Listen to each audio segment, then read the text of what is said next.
ঠিক এমন এভাবে তুই থেকে যা স্বভাবে।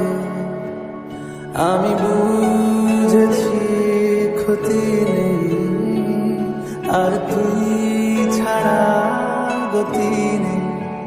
ছুঁয়ে দেয়া